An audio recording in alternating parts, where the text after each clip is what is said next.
Beginning a new journey can be stressful. That's why it's important to prepare the best you can. You never know what types of obstacles you may face as you venture out along these new paths. No matter what the journey, it's important to be proactive. Because if you can't take care of yourself, you cannot take care of your loved one. Order your copy today at www.jessicalazellcannon.com.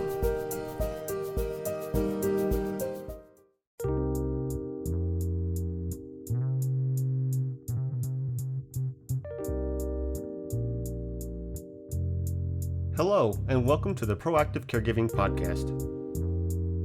As a CPA with over 20 years as an industry accountant, Jessica stepped away from the corporate world to become a full-time caregiver for her mother. Having learned invaluable lessons along the way, she is now here to share those with you and to invite you to join her on this caregiver's journey. Here is your host, Jessica Cannon.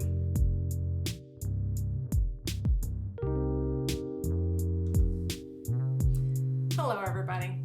I'm glad you're here with me today. I am the Proactive Caregiver, and I specialize in educating others on how to be proactive by empowering you, the caregiver, because if you cannot take care of yourself, then you cannot take care of your loved one. And along those lines, today I wanted to talk to you about caregiver mindset, at least the hereditary mindset that gives way to the caregiver's negative self-talk, maybe the self-doubt, and kind of pulls away from our ability to have that self-awareness, exactly what we need. So for me, I personally experienced this because I don't realize I'm doing this until I acknowledge how stressed I am. I wanted to bring this topic up because more recently, I feel like I have hit that proverbial brick wall, the emotional wall, because it has become obvious that mom is now actually living in stage 6. She had a couple years in stage 5 and late stage 5, and now she is definitely in stage 6 of dementia. So even though I was prepared for this through all of my studies and publishing the book, The Proactive Caregiver, and yet when the signs became clear, my heart began to break. So knowing what to expect doesn't stop it from the thoughts from forming. But I noticed too late in this process that my body was starting to feel more fatigued and achy. This feeling, this familiar feeling, unfortunately, just kind of crept in, and I didn't even notice it until I had to admit mom is, yes, in stage 6. I'm committed to help her through this journey all the way to the end of her last breath, but I subconsciously began to fight this darkness instead of still trying to seek out the light. So I did become self-aware more recently that this was happening, that this darkness, this Charlie Brown cloud was looming over me because I had to admit out loud, I'm depressed.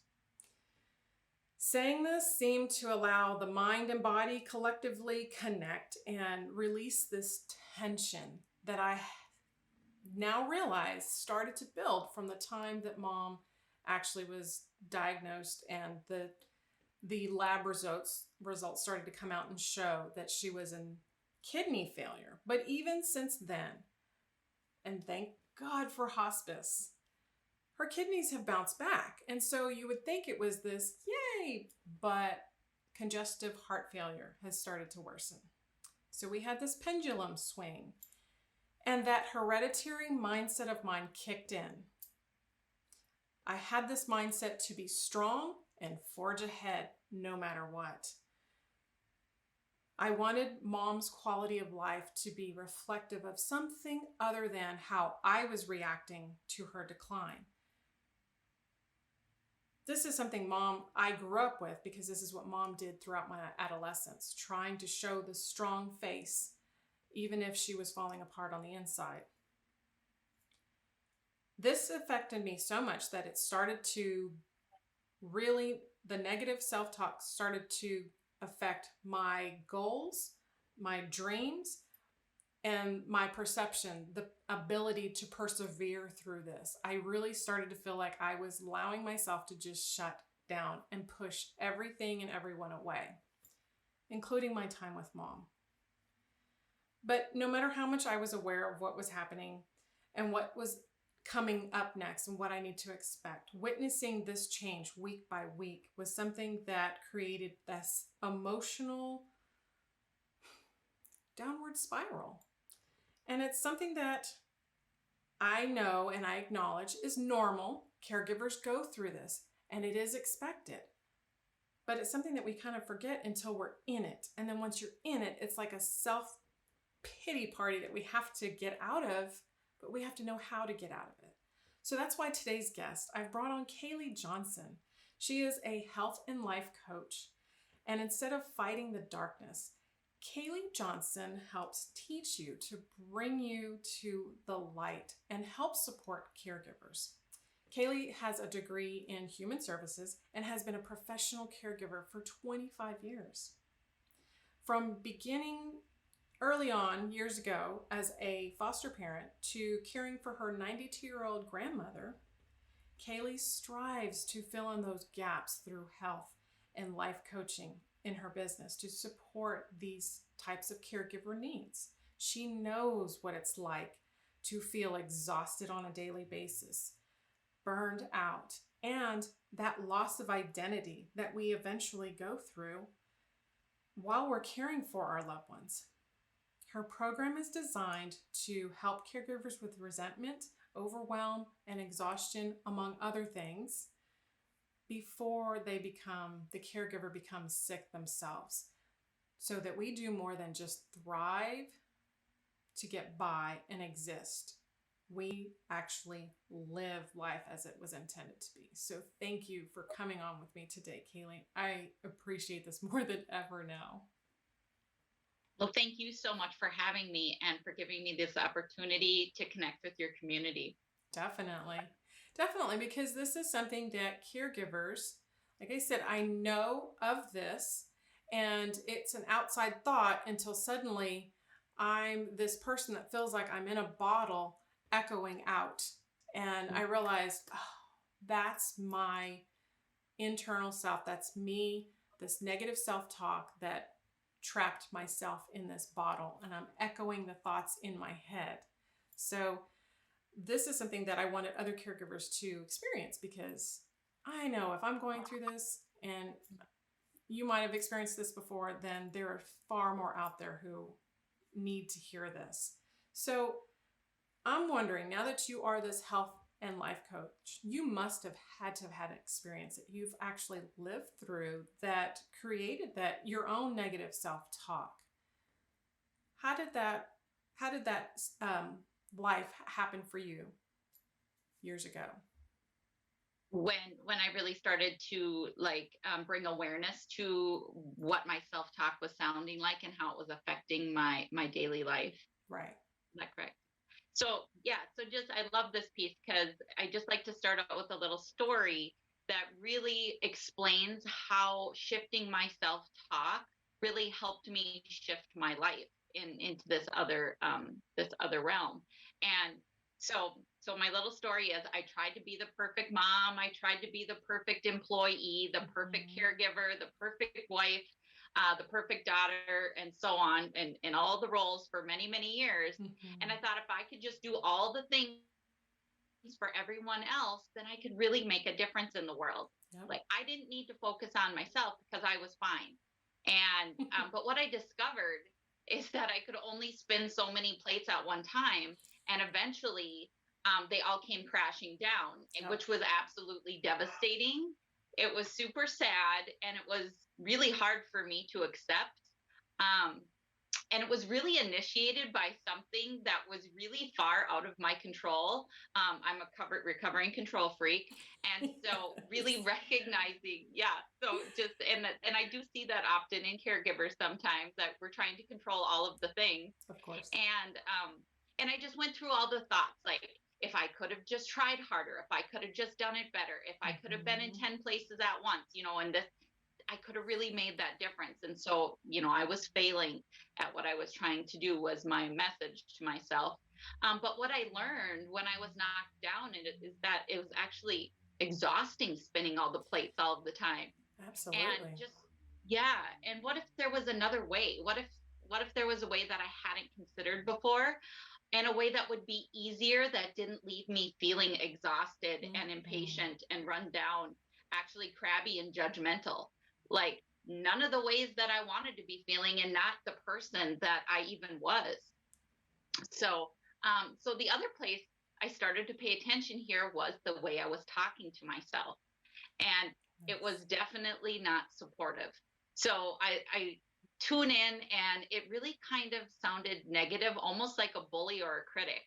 So, we teach our kids, not to be a bully, don't Mm-hmm. criticize, but if we really tune in, what does our own self-talk sound like? And there's no judgment here. It's only to be curious so that we can reframe it. And most self-talk is negative.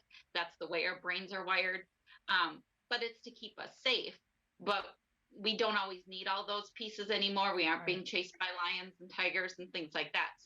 Um, so like I said, I went through all the, you should have done better, you could have done better. And when I was listening to one of my mentors, when I was having this experience, she explained that negative self-talk in a way that really resonated with me. So I just like to share this little name that I call it, because it brings humor to the experience, and it also is a way to like connect it, like, oh yeah, that is what this is. I can give it a name. I can build awareness around how I'm talking to myself. So I stole this from one of my mentors, but she calls this the itty bitty shitty committee.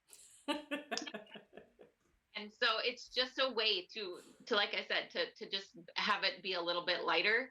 But I really had to build awareness around this piece and get control of the conversation that was taking place in my head. Like, Yes. that's what I really needed to do.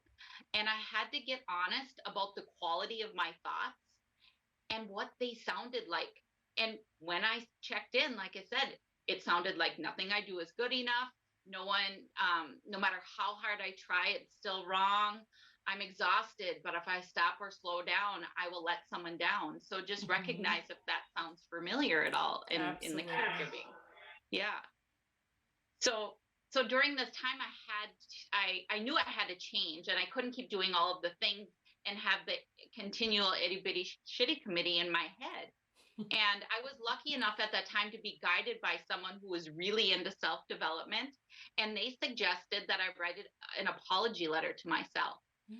And I was like, well, that's really strange. But what, at this point, what do I have to lose? Like, all the plates came crashing down. I was devastated. I needed to do something different. Yeah. So when I did this exercise, and actually a lot of unworthiness started to come up for me that I was completely unaware of. And for the first time, I was able to start to build awareness around my unworthiness issues, and things started to make sense. And not saying that everybody has the unworthiness issues, but there's something underneath that. Why are we speaking to ourselves this way? And if we can build awareness around that, but like I said, if somebody would have asked me, do you feel worthy? I would have said absolutely. But my brain was hiding it from me. It was really trying to keep me safe, because that was probably a really hard thing to look at until you're in a really desperate place and you need some answers. Yes. That's kind of where I was at. Definitely. So my letter sounded something like this, like, I'm sorry for denying you happiness when that is what you truly wanted. I am sorry for not giving you appropriate time to heal. I am sorry for not practicing self-care. I'm sorry for saying yes when I really wanted to say no. And I'm sorry for not forgiving you when you made mistakes. And I'm sorry for not listening to my body when it really needed a break. And I just kept pushing on, like you had talked about earlier. Yes. So the magic here is that it was the first step in taking back my life and focusing on myself.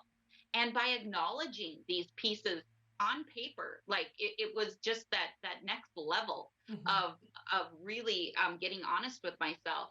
and I did this and all sorts of other things. But like I said, this was really the first step in taking back my life. And when I started to do this and many other things, but the shift started to happen where I all of a sudden started to have more time because I was becoming a priority. I all of a sudden had more patience. I, Mhm. I was able to show up in the world as who I really wanted to be with a life I was really proud to share. But I had to uncover that unworthiness issue because that was the reason why one of the reasons why I was talking to myself the way I was. And I found out I was sourcing my worthiness through caregiving. So if I wasn't Mm. over caregiving, I wasn't feeling that worthiness piece. And I it has a lot to do with my beliefs, and I got in much deeper, but just to recognize that this is where it started and how that came full circle. And that's why I'm so passionate to share this with so many people, is because I know all of our circumstances are different, Right. but they become way less important when we start to work on our inner game and take Mhm. over that conversation that's taking place in our head, because that's where we really start to cultivate self-compassion. Absolutely. I love that you put it that way because I was doing the same thing. And I was using that, just as you said, the sourcing through caregiver. Because once you start, like for me, stepping away from the corporate world, once I stepped away from one identity and tried to reclaim another, then when the existing identities start seemingly falling apart, which it really wasn't, for me, I realized now I have a trigger word. When the word can't comes out of my mouth, especially when I'm directing it and it's I can't, whatever it is, especially if that's coming up way more often, I realize, okay, my body is telling me more so, not so much you can't, but maybe it's time to take a little bit more of a break.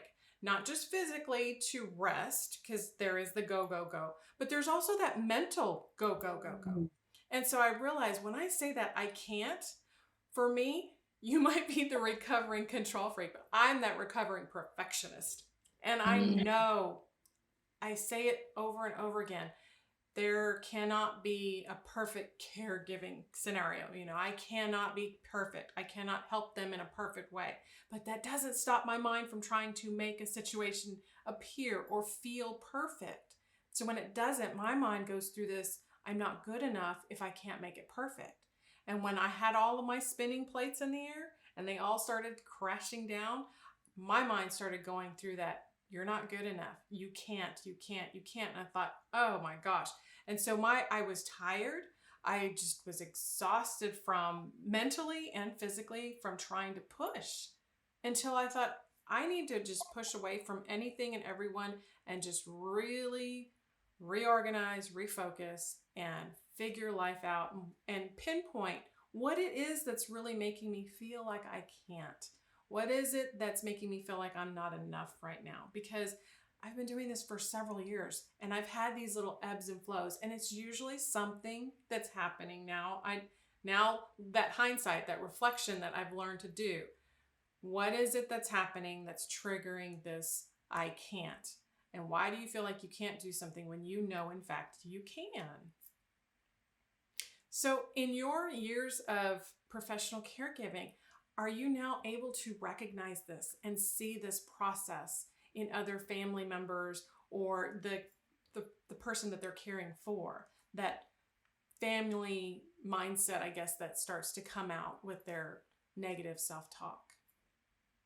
Yeah, I can definitely see that, it coming out, and really recognizing what even stories that we're telling ourselves, or stories that we've learned, which have now Mm, been created into our belief system. right. So if that's what we've been shown, and if that's what we've been taught, that's definitely what we're going to portray. That's what's going to happen in our lives.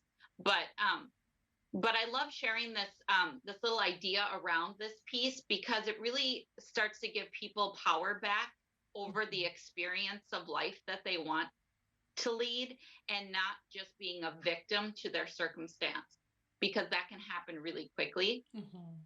So so I definitely signed up for that for many, many years.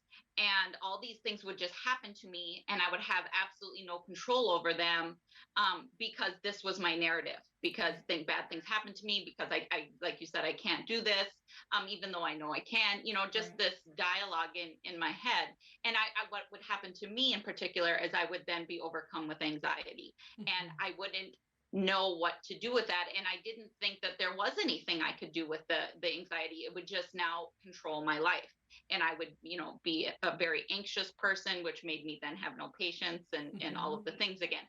So until one day, when I had an experience through working with my coach, that it didn't have to be all anxiety and no control, which to me was mind blowing. Like, what do you mean I don't have to experience this anxiety? Which may sound funny. It does, even when I say it out loud, but that I had a choice of what I was choosing to think. And Yes. I didn't recognize that, nor do many people that I work with. Many of my clients are not aware that we get a choice of what we think. And Mhm. we can choose, and then learning, which we'll get into in a minute, but really recognizing what we're thinking is creating our feelings. Right. So if we're feeling crappy, or we're in an emotional state that we don't like, if we tune in with what our thoughts are, we can really start to shift that by how can we reframe them to be more empowering or more supportive. And this was just like totally mind blowing to me, because like I said, I was just stuck in this overwhelm anxiety mode, and I didn't think that there was a single thing I could do about it.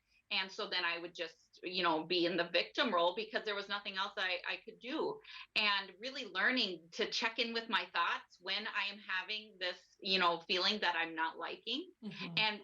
and recognizing, oh yeah, I'm really thinking a negative story here, I'm really thinking the worst here, and how can I switch this? And so just recognizing that our thoughts create our feelings and our Mhm. emotions, and Yes. then they create our beliefs inside of us. And many of our beliefs, going back to the hereditary, were developed by the time we were 7. So they were very much through our caregivers, what they were giving to us, which we are still taking action from today because they are in our Yes. subconscious. So just kind of learning the science behind how our brain works, really giving the control back to the caregiver on there is things that you can do, and that's super exciting. So that's just kind of my piece around that. Is I really like to connect people back to their personal power, and that's one of the ways. That is, and it's very powerful to see it that way, because growing up with my mother, who before she started living with dementia was bipolar. And so a lot of times she was in that negative mindset, in the depressed, exhausted. She didn't want to do anything but sleep, or withdrawn from everybody. And so I kind of was used to what that looked like, as far as what depression looked like, and the her feeling of overwhelm. And so when I started to experience it, I thought I didn't connect the two, that this is anxiety, this is overwhelm, this is depression, because what she did with it and how she reacted to it wasn't exactly the way I was reacting to it. I was trying to stay busy, I was trying to stay Mhm. distracted, Yes, I was trying to keep yes. going. And so I thought, I'm not depressed, I'm not having anxiety, I'm not overwhelmed with things, until I just got to the point where I can't, my body was physically just giving up on me, in the sense that it was saying, hello, we need Yes, a lot more attention here. You yes. are feeling these things. You can't deny that it's there, just because you're not reacting the way she was reacting. But Mhm. once I started saying those, my trigger words, the I can't, I thought, oh, I know this now, that if I'm not recognizing it on my own, and there's that separation where my body's going to mention it and try and bring me to it. And now it's my chance to, like you said, do that love letter and start focusing back into what is happening here, and how do we get us back on the same mind and body, back together, so that we can keep going. And this is where I see caregivers that may not understand, because how many times do we watch TV and commercials show what anxiety looks like, or what Mhm. depression looks like? And so Mhm. I can see, just as I did, others looking at this and going, oh, that's not me. That's not me. Mhm. But not Mhm. recognizing it, that they may be experiencing it in a different way as they're going through their caregiving journeys. Absolutely. Yeah, so true. And those are your red flags. So now when you say I can't out loud, that's your red flag with I need to tune in because it's coming out through my words. Right. And I better, tune into my body or my mind because I'm lacking somewhere where I'm getting unbalanced. Right. Exactly. And that's where I will push and try. And it actually did physical damage for me this past 2 weeks because I kept trying to push through it. I just needed more exercise. I just needed to do these certain things more because that would help me with energy. That would help that fatigue just go back. And I kept pushing so hard that I actually pulled a muscle in my back, shoulder muscles, trying to do exercises that I shouldn't. I've learned my lesson with weights. I don't touch weights anymore after having all of the back surgery and everything, but I still have other exercises and resistance bands. And it's just one of those things that I kept pushing until it was like my body said, stop. And so I got to a point where I couldn't sleep because the physical body was in pain. And that was another thing. I don't want to ever be in that position where I have to take medication as far as over-the-counter pain relievers when really I just needed to rest. Yes, there was a little bit of pain relief, ibuprofen or something like that, but not something that because I did that years ago, long time ago, before I was able to actually recognize this negative self-talk and the fatigue and the body aches and pains. It was just too easy to treat the symptoms with over-the-counter pain meds rather than actually focus in on the emotional part of it that was causing majority of it in the first place. Right. And our bodies it will come through our bodies in some type of a problem if we don't listen. Like our bodies will finally figure out they're not listening to us. So we're going to have to make it be louder and have it be something where now I can't move my shoulder. Okay, I gotcha. Okay. Even though they were whispering to us all along, and we just weren't tuned in because everything else is more important. Exactly. And that's where we tell ourselves that everything else is more important. And as I went through my process of what is happening, why am I saying I can't more? That's what came to mind. I gave myself these deadlines. I gave myself these limitations. I put myself in this box of it has to be this way. Not that perfect, but it has to be this way or this won't work, or it has to be that way or I won't achieve XYZ. And then I had to tell myself, you made your own rules, so therefore you can break them. And they're not hard, fast rules. They were just an idea of how to frame things, to take other steps and continue on, not just going that day by day. But once I felt like I was just surviving, just existing, that's when the journey really feels like a chore and it feels like a job. And what do we do when we don't want the job because whatever we decide that we don't want this job, it's not fulfilling me anymore. It's not, the pay sucks or the benefits aren't worth it. We start talking ourselves out of it. And that negative stuff, it's just a snowball effect that starts. And until we are able to recognize we're in it, it can just take us way off course and cause a lot more damage. Right. And that's why it's so great to tune in with your thoughts and saying, okay, I'm really going to get honest with my thoughts. And when I do, I put those boundaries on, or I put those limitations on that.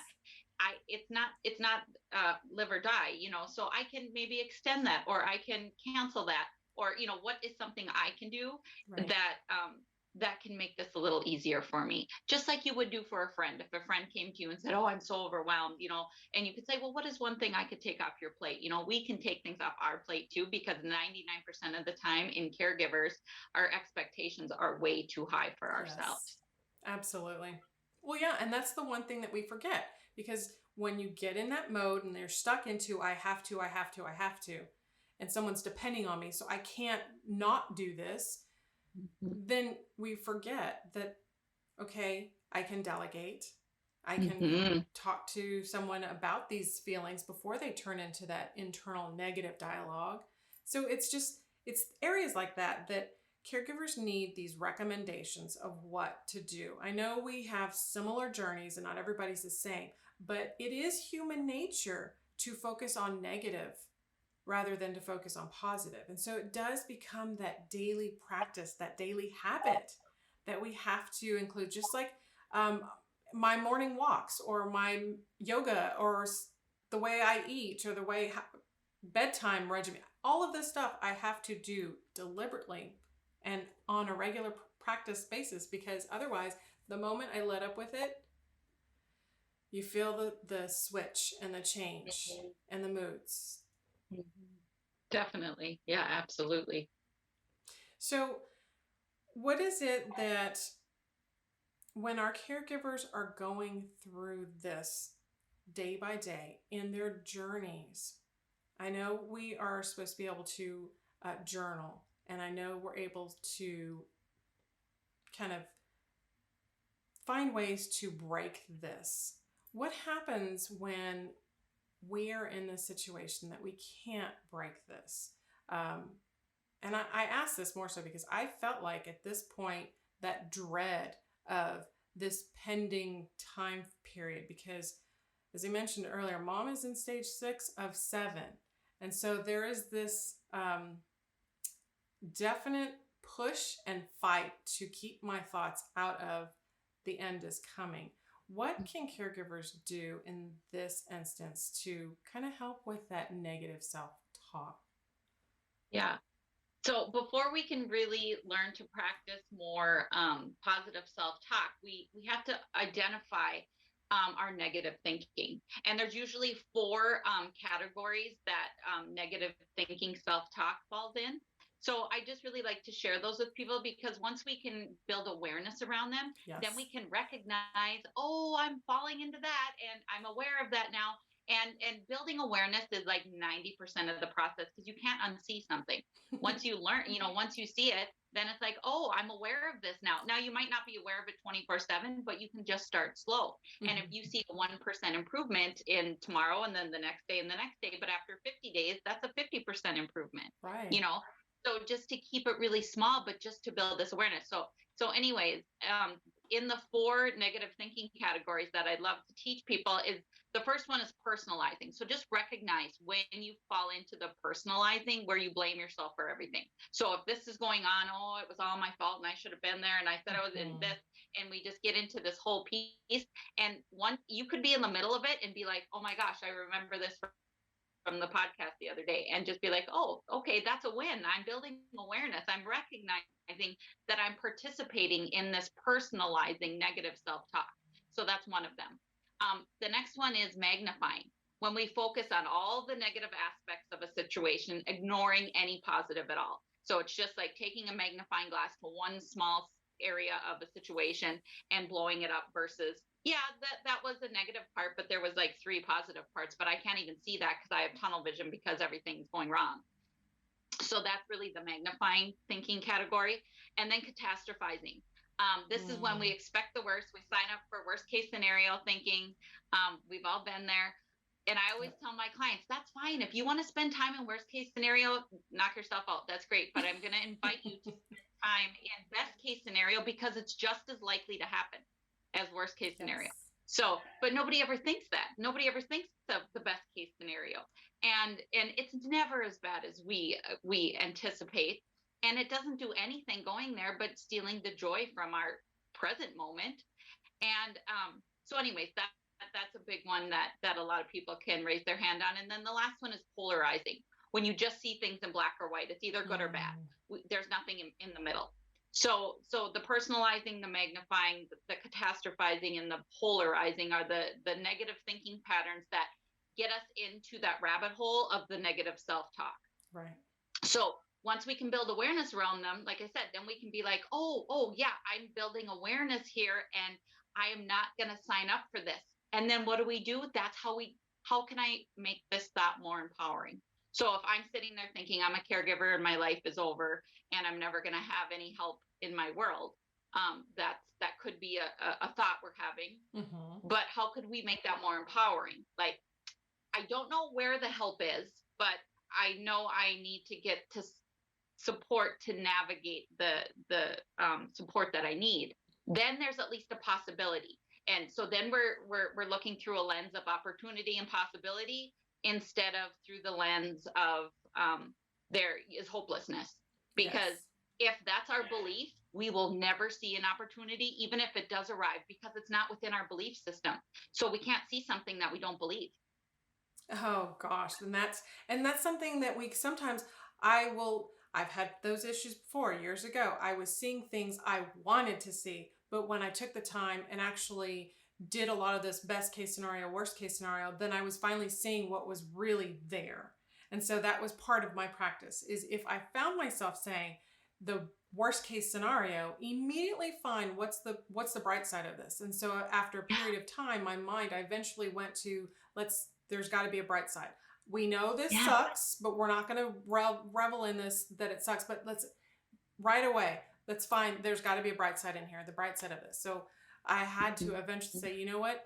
The worst case scenario, mom passes way sooner than I needed to. The best case scenario, she's no longer suffering. You know, she's no longer in this. Absolutely. Or you got to be there and support her through this whole process so far. And that's a huge celebration. Right. And that's the thing, is looking for those daily celebrations.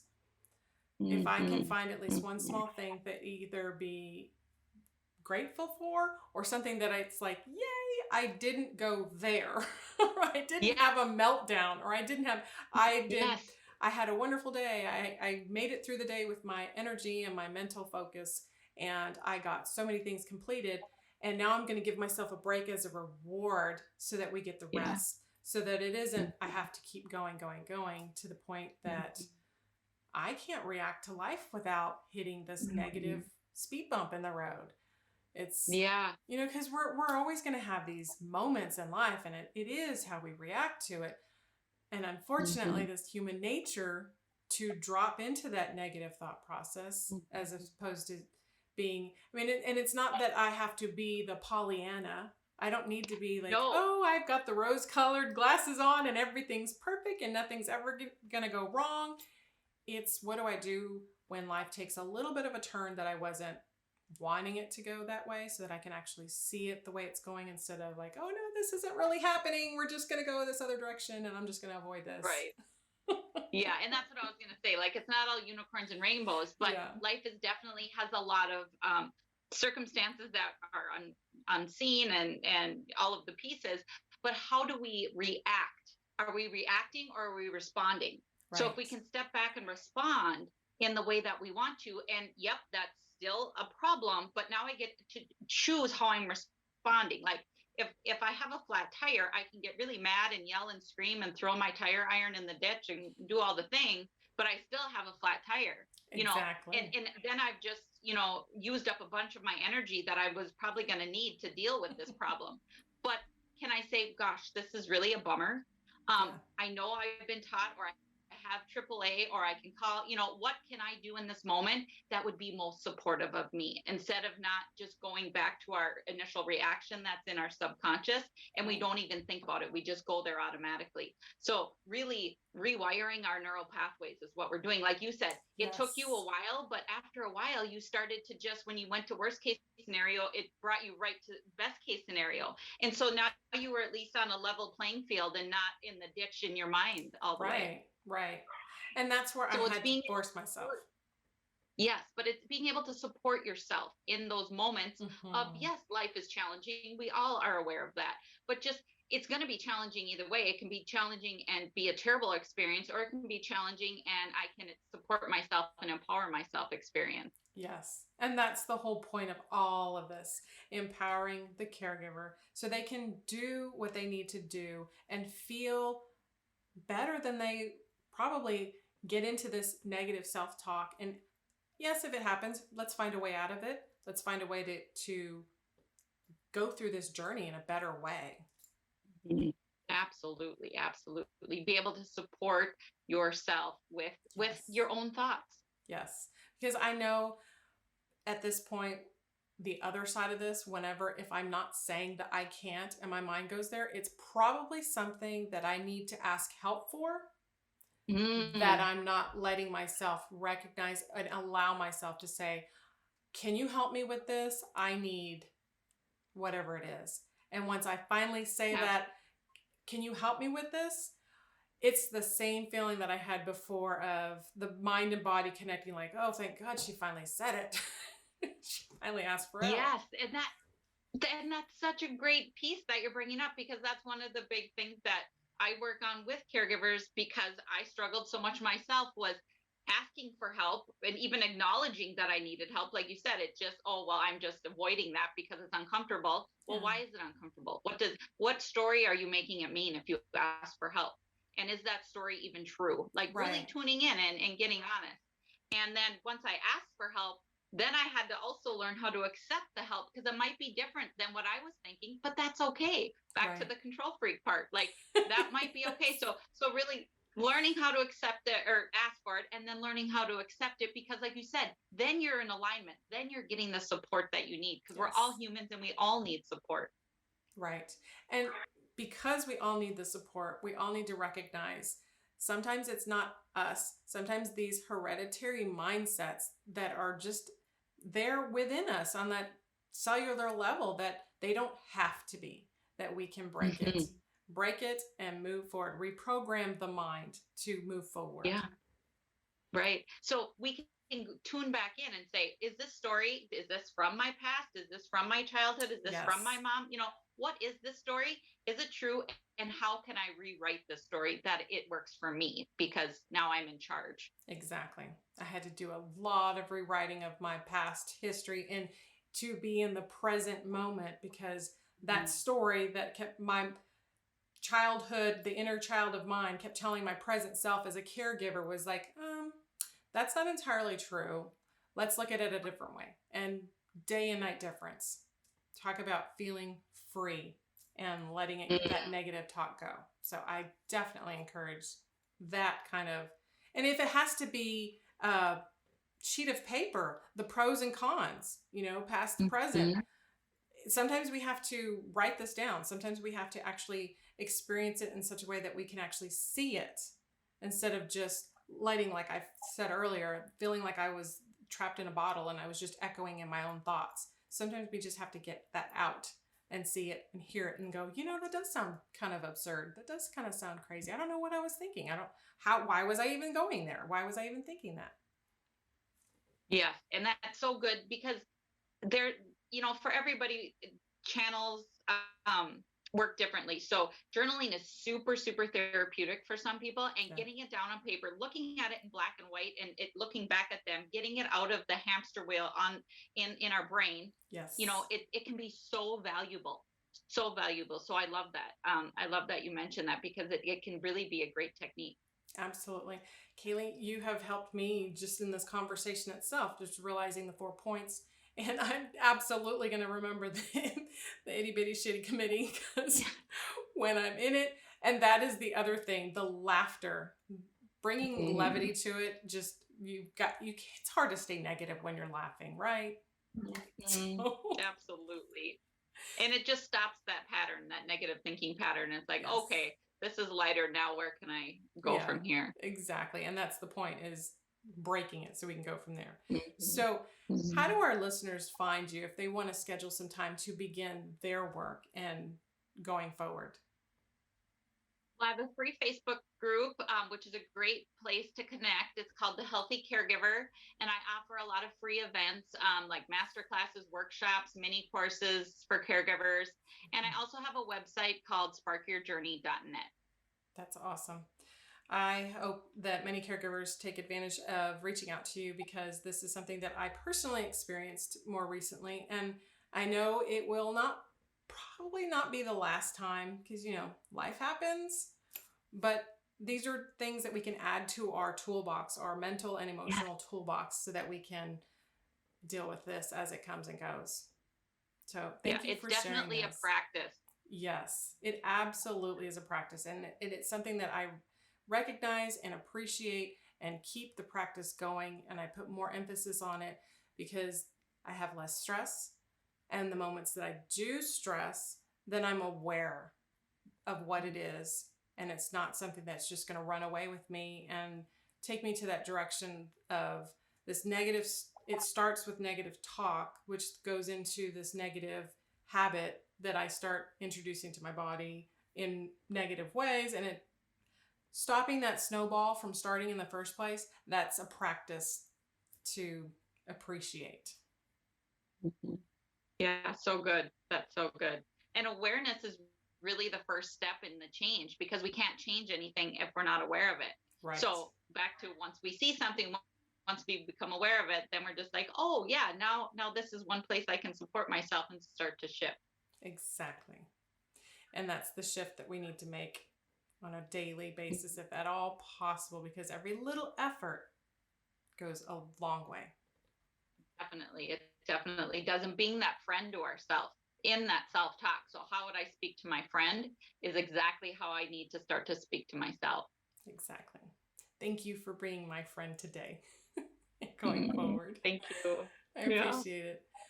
No, I was just going to say, well, thank you so much for having me here again. I really, really appreciate this opportunity. Absolutely. Because like I said, there's sometimes that I schedule podcasts based off of a theme that I'm going through. And then there's other times that it's something that I'm actually experiencing.